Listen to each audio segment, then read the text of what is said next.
These were what I've been looking for. They are chestnuts, and they're not very big, but they're definitely edible. I really like chestnuts, and I always try to find them in autumn. The secret is to bring some really tough gloves because they're so spiky.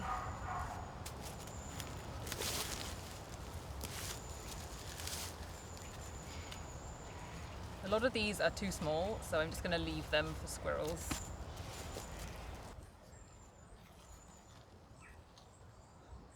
Ooh.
I had this idea.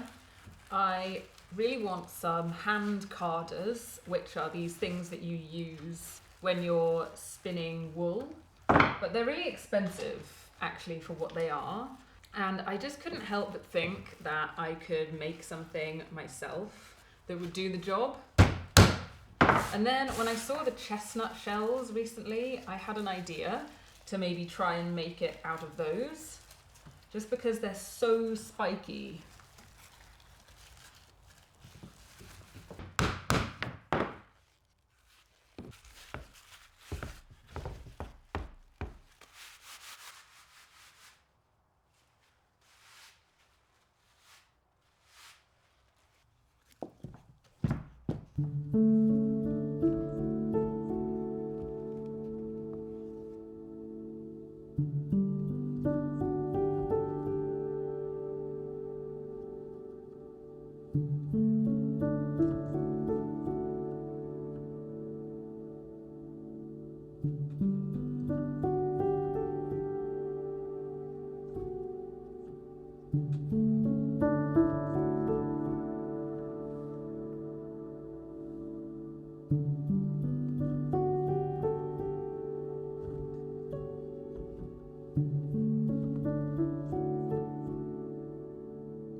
I think this is my favourite part of weaving, making the warp like this.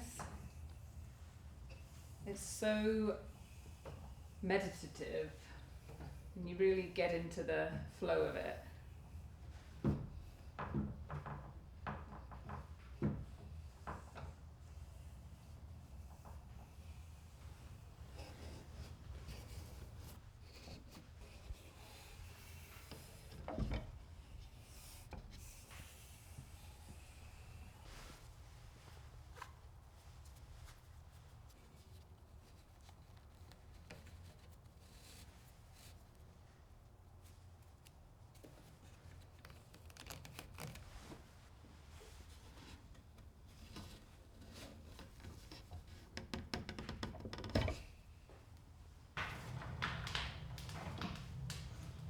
I do not actually weave things that often, which means that every time I do, I have to try and remember exactly how. Quite complicated, and it's easy to forget all the steps. Next I have to get the warp on here, and I'm trying to remember how you do that.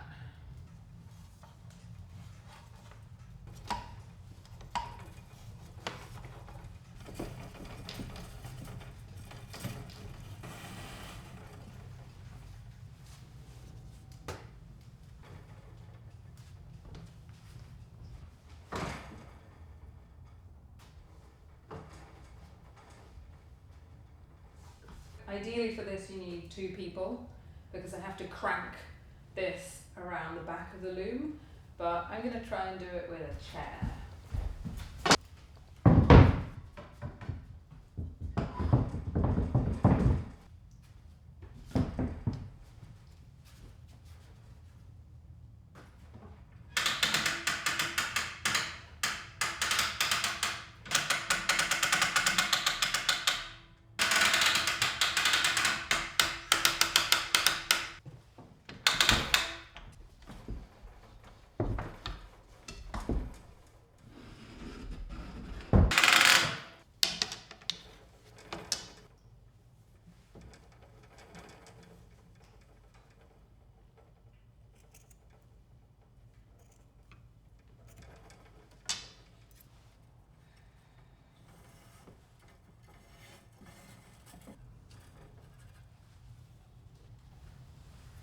This task, setting up the loom and threading all the heddles, is so slow, but it's actually quite pleasant to do, quite relaxing. Actually, setting up the loom is kind of the most time-consuming part of weaving something. Once you've set it up, then the weaving goes quite quickly. I find it so amazing to think about how these things were developed, these technologies. They must have started out really simple, and then every person or generation would come up with some improvement to make some part of it more efficient. And now we have a very complicated system. It's just really interesting. No one person could have come up with this from nothing. Everybody built a little bit on what other people had already done and learned. It's one of the things I really love most, though, about being human is the way that we learn from interacting with materials. I feel like having hands and fingers gives you so much amazing opportunity to interact with the world around you and create unique things.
The idea of the carders is that the combing gets all of the fibres of the wool going in the same direction, so that when you twist it, it will grip together into a nice strand.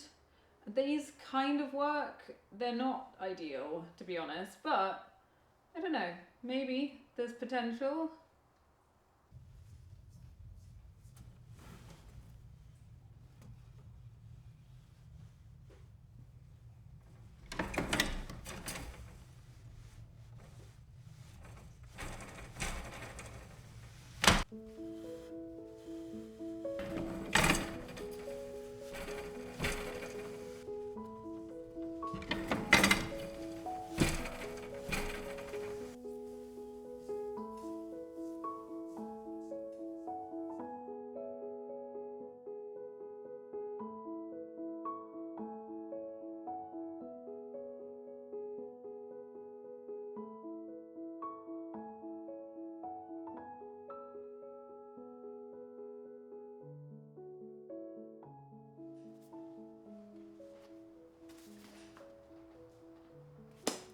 I've recently been reading this book about the artist and composer John Cage. He was really interested in Zen Buddhism and Eastern philosophy. The book is partly about that and partly about his life and the other artists that he knew.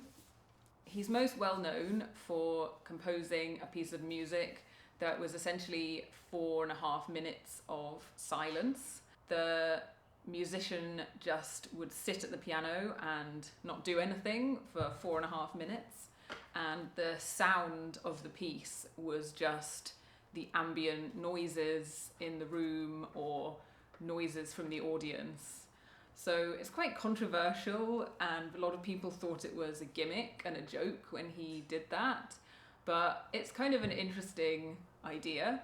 Later in his life, one of the things he got interested in was eating a macrobiotic diet, which is a little bit pseudoscientific, but mostly it's just a whole foods diet that avoids meat and dairy and processed foods. And I came across this recipe called John Cage cookies, which were these biscuits or cookies that he used to make.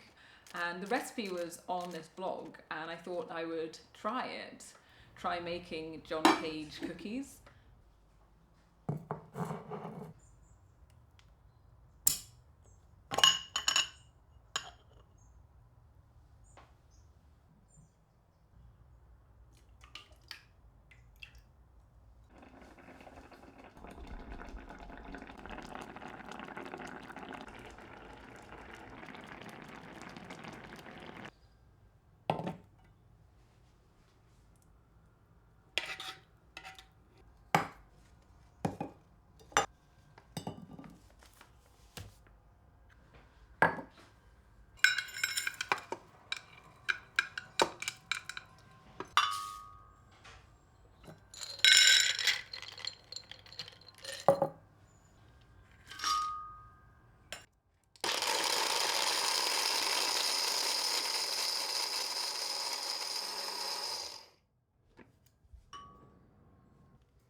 He also used this thing called the I Ching, which is an ancient Chinese text, and it's a kind of divination where you toss some coins and the I Ching will tell you some kind of outcome which helps you make a choice.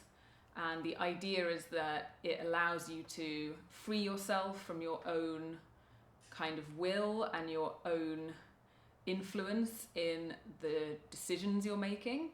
So he used this a lot to make his creative work, his music and his art. I also think this is related to originality and creativity. I don't know how much anything can really be original and how anyone can be truly original.